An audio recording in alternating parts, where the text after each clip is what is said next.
রাত 12টা। রিয়াদের চোখে ঘুম নেই। বিছানায় শুয়ে সে একবার ছাদ, একবার মোবাইলের স্ক্রিনের দিকে তাকাচ্ছে। বারবার মনে পড়ছে আজকের দিনের ঘটনাগুলো। তার স্টার্ট-আপ প্রকল্পে বিশাল বিনিয়োগ পাওয়ার সম্ভাবনা ছিল, কিন্তু শেষ মুহূর্তে বিনিয়োগকারী পিছিয়ে যায়। এই প্রথম নয়, গত 2 বছরে সে কয়েকবার ব্যর্থ হয়েছে। একসময় তার মনে হতে লাগল হয়তো উদ্যোক্তা হওয়া তার জন্য নয়। কিন্তু ঠিক তখনই মনে পড়ে যায় বাবা বলেছিলেন, ব্যর্থতা মানেই শেষ নয়, এটি শুধু শেখার আরেকটি ধাপ। পরদিন সকালে রিয়াদ সিদ্ধান্ত নিয়ে হাল ছাড়বে না। সে তার ব্যর্থতাগুলো খতিয়ে দেখে কোথায় ভুল হয়েছে, কিভাবে উন্নতি করা যায়। সে বুঝতে পারে বিনিয়োগকারীদের সঙ্গে যোগাযোগের দক্ষতা বাড়ানো দরকার। তাই সে নতুনভাবে প্রস্তুতি নেওয়া শুরু করে।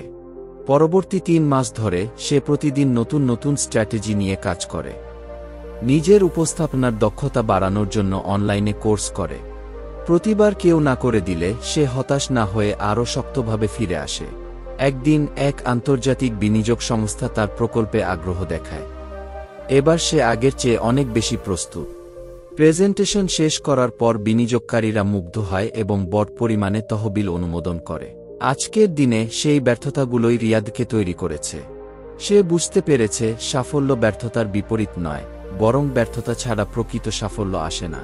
জীবনে যতবার পড়ে যাবে ততবার উঠে দাঁড়ানোর সাহসই আসল জয় এনে দেবে।